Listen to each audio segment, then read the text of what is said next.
Hello. Sorry I've been gone for so long, but I was actually out of commission for a minute because I actually broke my finger. I actually had this on for like a month. And imagine having your finger like this for a month. It was, but it's back. It's back in effect.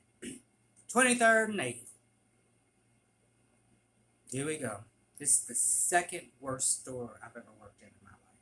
The store was horrible. 23rd and 8th is in Chelsea in Manhattan, New York. Chelsea is a neighborhood. It's similar to like the Village, kind of Greenwich Village. A little bit more upscale, homeless ridden, drug addict ridden, you name it.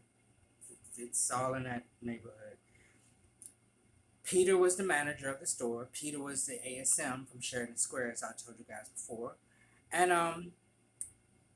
so yeah, Peter welcomed me in. My first week there was pretty good. Um, there were two ASMs there at the time. One guy named was Hassan, and the other guy named was Jonathan. He was a short Puerto Rican dude, and he was very insecure. Couldn't even joke around with him because he'd take everything seriously. There were like three shifts. There was a guy named Jorge, but everyone called him George. His name it was spelled with a J, but everyone called him George, and I think I was the only person that called him Jorge. Um, he was an actor, apparently. Um, Lazy. Constantly hit on women that would come into the store very inappropriately. Um, he didn't give a shit. He seriously didn't. He didn't give a damn about his job. I don't even know how he got promoted, but he did. There was a girl named Ashley. She was a shift. Always late. Cool. Look, these people were cool. I got along with them fine, but their work ethic sucked. Ashley was always late. Always, always, always late. I'd be working mid shift, ready to go. She'd come in 30 minutes to an hour late to relieve me. She was always late. Never apologized for it. Didn't care. Same thing. She always wore Supreme. She would take her time changing, getting ready. Like she just didn't care. She didn't care. I'll never understand why people work jobs that they hate. I'll never understand it. Quit. There was another guy named Arthur. Arthur was really good at customer service. He was excellent. He worked primarily mornings. Hello, how are you? Welcome to Starbucks. Like, he greeted everyone that came into the door. All the customers knew him. He made conversation with everyone. He held partners accountable. Um, and yeah, he was good at his job. We bumped heads sometimes, but otherwise, yeah, he was very good at his job. He was very nice. Everyone loved him. All the customers loved him. So like during that first week, me and Pete were talking about me and my promotion, and he was gonna kind of put me with Hassan to kind of develop me further, because Hassan was being developed himself to. He was on a PDP himself to become a manager. Um, Pete ran the store. It was smooth. Everything went fine. He was a good manager. He made sure duty rosters were filled out. He made sure the cash log was filled out. He made sure everything was signed. He held people accountable. Wrote you up. If you needed to be written up. He was very good at it. Um, Funny guy. Then our districts got kind of switched. Some stores were pushed into another district, and then some stores got added to our district. So kind of got switched. And we had a regional manager that got fired for sexual harassment. And our district manager, I think her name was Nicole, and she was one of the women who came forth who made claims that he was sexually harassing her. So he got fired. She quit, and she started working at New York Sports Club, which is right across the street from the store. And she came in one day all sweaty, and I was like, what are you up to? What are you doing? She said, oh, I work at New York Sports Club. So I guess she was becoming a district manager there. We got a new DM. His name was Kurt, but everyone called him Obama because he kind of looked like Obama in a way. Great guy. He's one of the best districts ever that I ever worked with. He, there were times we'd be short staffed in the store, and he'd come behind the line and help out. He'd do slides, help make drinks, like, yeah, he was great. But he got I don't know what happened, but mysteriously he was fired. So that was the end of that. Then we got a new DM. Her name was Jen. I have nothing nice to say about this woman. I shouldn't even call her a woman. She was a complete bitch. Evil, mean, disrespectful. Every shade of the word bitch she was. She was mean. Extremely disrespectful. She came to the store to introduce herself to everybody. She was our new district. And Peter had told her that I, was interested in being promoted, and he was talking about my development, my PDP and everything. And she wanted to have like a little meeting with me, and we went to the cafe was filled, so there's nowhere to sit. So we went to this brownstone and sat on the stoop on the stairs. And I was telling her, how long I've been with the company, what I wanted to do, and I brought up concerns because it was taking so long for me to be promoted. She didn't listen to anything I said. She constantly interrupted me. She constantly kept cutting me off. I hate that shit. I can't stand when people do that.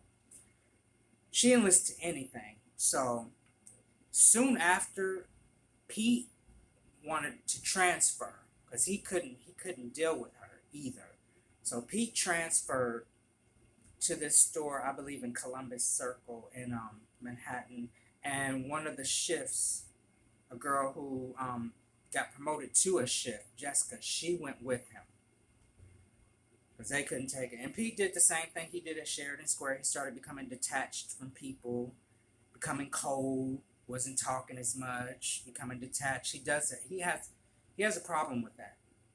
When he doesn't want to be a part of something or whatever, he just detaches himself. So that's what he did, and then he transferred. And then shortly after, I think he worked for the company for maybe another year, and I actually went and covered a shift at his store. And he quit, and then he went to, I think, Columbia University. He was working there. So, and I haven't seen or spoke to him since, really. So, we got a new manager, and you know what happens when you get a new manager. Shit starts going downhill. We got this dude named Eddie. I think he was from Florida. And they started hiring at this time external people for management instead of internal. People who've been working at Bath and Body Works, people who worked at, other retail outlets or whatnot, and they knew nothing about the culture, they knew nothing about coffee, they knew nothing about Starbucks, nothing. They just brought these people in, and they sucked. When he was there, I want to say partner morale really started to go down. And also we got a new ASM because Hassan got promoted, and he went and got his own store. See how everyone's getting promoted but me? I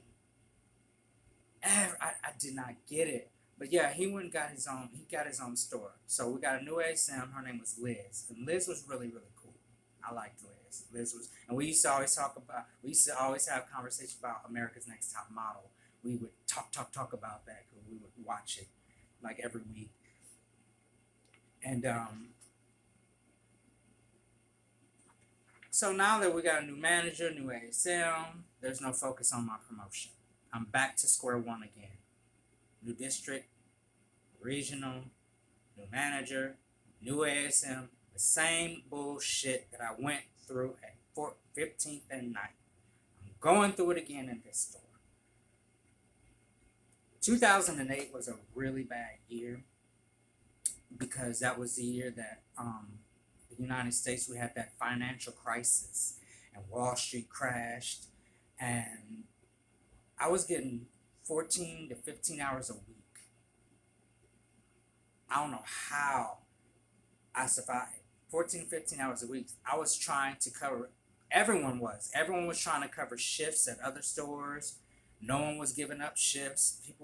I was even trying my hardest. I was picking up shifts wherever I could just so I could make ends meet. And they fired, I want to say, two people from each, two partners and two shifts from each store. They got laid off. And Jorge and Ashley got laid off. Rightfully so, because they didn't give a shit. And I can't remember which baristas got laid off, but approximately 4 people got laid off from each store. It was a very hard time. I remember this one time, Eddie, and there was this barista named Sherrod. Jovial guy, happy, got along, laughed. Eddie came to that store. He was miserable, and he just kept everything bottled in. One day, I can't remember exactly, but him and Eddie got into it on the floor. And Eddie was all, hey, Sherrod, can we talk in the back, man? You know, Sherrod, I really like to talk to you. Let's go to the back and talk. No, I'm not talking to you. Fuck that shit. I'm not talking to you. I don't want to talk to you. Fuck that. I don't need to talk to you. Ain't nothing to talk about.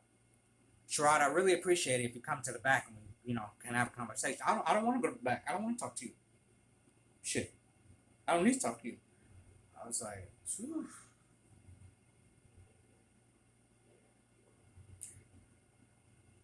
Yeah, it got pretty heated. On top of that, Starbucks has a thing where they have their own personal um, inspection. It's called EcoSure. It's this company that comes in and like a health inspection, but worse.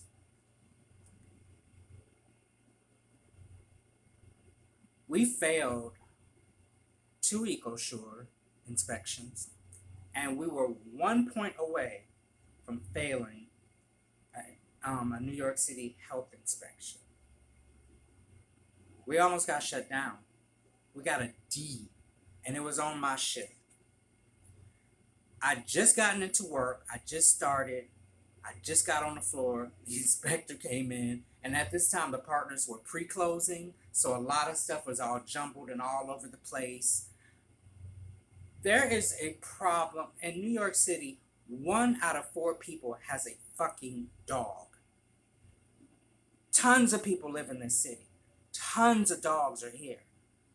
People here have a problem with leaving their dog outside on a leash outside of a restaurant. You cannot bring your dog into a food establishment. It's considered a health violation. A dog is considered an allergen, but people, they're total dicks about it. They won't do it. They bring their dogs in. So there was this short pudgy guy that he had this little black terrier. He wouldn't even walk the dog. He would carry it.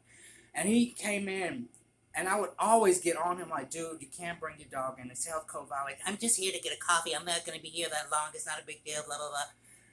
And one time he even tied his dog on the down hand knobs of the fucking front door. And I'm like, you can't do that. Your dog's going to get hurt. He happened to come in at the time we were getting inspected. So what happens? We get a shitload of points taken off. I had to kiss this inspector's ass. He found mice droppings underneath some shelves we had. Like, our store went to shit. Eddie was the worst manager. He held no one accountable. He didn't know what he was doing. He was fucking up schedules. It was a mess. And then at this time, and even in 2008, Starbucks started having what they call value menus. They was giving a medium coffee and like a breakfast sandwich for like $5. Like, it was a bad year. And so I got wrote up because we got a bad health inspection. It really wasn't my fault, but I got wrote up for it. Jen, this is where shit started. This is where I started to say, I'm done. I started withdrawing. Jen One time I was on the floor. Eddie was supposed to come on and relieve me. Okay? He came. This woman came in, and I had an appointment. I had to go. So as this woman came to the register. I said, "Hi, ma'am. How are you?" I said, "Someone will be with you in just a second." So as I was leaving to go to the back, Eddie was coming to the front to relieve me. Jen goes, "Oh, did you just leave that customer there? Just, just leave her there? You didn't take her order or acknowledge her or anything?"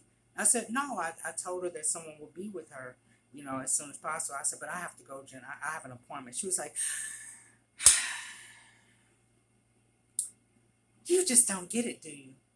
You just don't get it. You don't get what we're trying to do here. Do I need to demote you?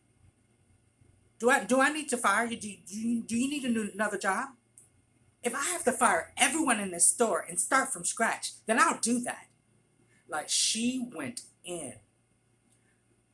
She said the most disrespectful things to me I've ever had a DM say to me. She was belligerent, mean, rude in front of everyone, and belittled me. I was embarrassed. She was, "Because if you can't do your job, then we're just going to have to demote you and put you somewhere else. If you don't know what we're trying to do here, we're trying to elevate the customer experience. And if you can't do that, then we're just going to have to put you somewhere else. I'm freaking sick and tired of coming in this store." Like, she just went in. It's funny because if you look, I looked up online about her. She actually had a court case. Another store manager she had fired took her to court and was suing her. And you can see the whole transcript. And it's totally her. She disregarded. She didn't like excuses, nothing. She was the most disrespectful woman I've ever met. She was a bitch. I have no respect for her whatsoever. I never liked her.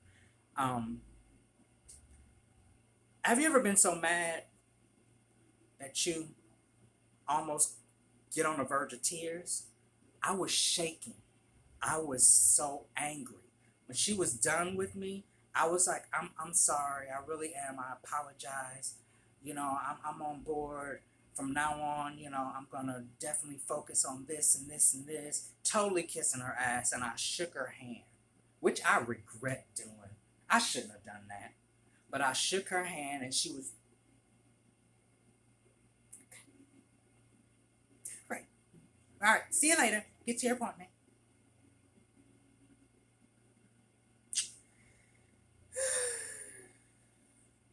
We got a new manager because Eddie was fired. Actually, let me go back. After, listen, I was mad. So when I left the store, I was walking around Manhattan in like a haze. I was like, what just happened? I was in a haze. I just was walking around with tears just streaming down my face, angry, fist clenched. I called up Peter and I told him what happened. I was like, "What should I do?" He said, "Call partner contact. Call them and tell them what happened." So when I got home, I called the partner contact center and I made a complaint about her. I told them everything that was said. They gave me a reference number and they said to me, "We're going to call your regional manager and we're going to tell them about this. And they're going to discuss this with her. And if you get any sort of retaliation, call us back and please let us know." So I was like, okay. Jen came into the store, I want to say 2 days later, and she brought me to the back room and she apologized to me. And she was talking about and I felt sorry for her because she had a lot on her plate. So she was just lashing out. I get it. but you ain't gotta be a bitch. I I went in on her. I said, don't you notice that your ASMs are demoting themselves to baristas? Don't you notice that people are requesting for transfers outside of your district? Don't you notice your managers are trying to demote themselves to ASMs? I said, we don't like you. None of us like you. We can't stand you. You are the meanest woman I've ever met in my life. You are the most disrespectful. Like, I went in. I said, none of us at this district likes you. We can't stand you. I said, the way you've gone about coaching us and speaking to us has been the most disrespectful thing ever. I said, you embarrassed me. You belittled me in front of my goddamn partners. How dare you? She started crying. I had no idea. I had no idea that you guys felt this way. I had no idea. How did you not? How did you not? Do you not see what's going on in your stores? People are trying to leave your district. They don't want to deal with you. So she apologized, and things between us were pretty awkward afterward. We were just cordial. Hello. I remember one time we were in a meeting amongst managers, and she had walked up, and I looked at her, whatever. And she was like, he doesn't like me. And I said, oh no, she said, he hates me. And I said, I don't hate you, I just don't like you. So I was always upfront and honest to her. Bitch. We got a new manager named Blake. Blake was funny. Funny guy. Hilarious. Sense of humor went sometimes hit below the belt and it went a little over the line sometimes. He ruled the store with an iron fist. He always had this thing where he would threaten your job. If you can't do it, if you can't do, if you don't fill out this and you don't fill out the duty roster with it, then you need to hand in your keys. That was his biggest line. You need to hand in your keys. If you can't follow the rules and follow the protocol it's supposed to be, then you need to hand in your keys. If you can't do this, you need to hand in your keys. Things did get better in the store though. The store got a little better. We got 2 new shifts. He brought one with him. This guy, Brett, who I like. I like Brett. Brett and I used to hang out, play games together. And this girl, Gabby, who was a barista who got promoted, who was just kiss ass. Total. And I would say shit like, Jen did this to me, blah, blah, blah. Well, Jen likes me. Well, Jen loves me. Well, so-and-so, they never done that to me. Or this has never happened to me. They like me. Bitch, please. And she would always brag about, oh, I don't need this job. When I graduate from college, I'm going to go on my career. That bitch, she's a manager. She's probably still at the fucking job now. She went on to be a manager of a store. She didn't do shit with her damn degree. Shut up, bitch. Y'all need to, you degree folks who are high and mighty, shut it. No one gives a damn. One time Blake went too far with the jokes though. He said there was a guy named Cameron that worked the store. Cameron had really bad skin. Really, really, really bad skin. And Blake was like joking about it and everything, and it really hurt Cameron's feelings. And he went too far. And I told him, I was like, man, you went too far with that. So you just went way too far. And then it's funny because Liz told me, she was like, Eddie actually said that you were the problem of the store. He said that everything that went wrong in the store was your fault. So this son of a bitch was blaming me for the bullshit that was going on in the store. It's probably why I explained why Jen went off on me in the back or whatnot, because he was saying shit behind my back. I wasn't the problem of the goddamn store. He was. This store had a homeless problem. It had a huge homeless problem in the bathroom. Every Starbucks in Manhattan has this problem. There was this woman named Evelyn who had elephantitis of the legs. Her legs were swollen. Huge alcoholic. She literally lived in front of the store. In front. She had a whole setup like a little ghetto apartment. She was mentally ill. She would cuss people out walking by. She was a mess. She passed out, throw up, pee, shit on herself. I called the police on her numerous of times, and I called the ambulance. They bring an ambulance. She refused medical help. She never went to the hospital, and they can't force you to go if you refuse it. So she was. I remember one time this guy. She made more money than all of us. This guy one time came up to her and gave her like $5 in a pastry. Right. This bitch pulled out a knot of money this big. I was like, why are you homeless? You got all that money. She didn't give us problems in the store though. She'd walk in, go to the bathroom, and then leave and go to the front. And we had to ask her, we were like, you have to push this down. This can't be in front of the store anymore. Because people were refusing to come into the store because she was out there with all that mess. And just to see her deteriorate was really, really hard to see.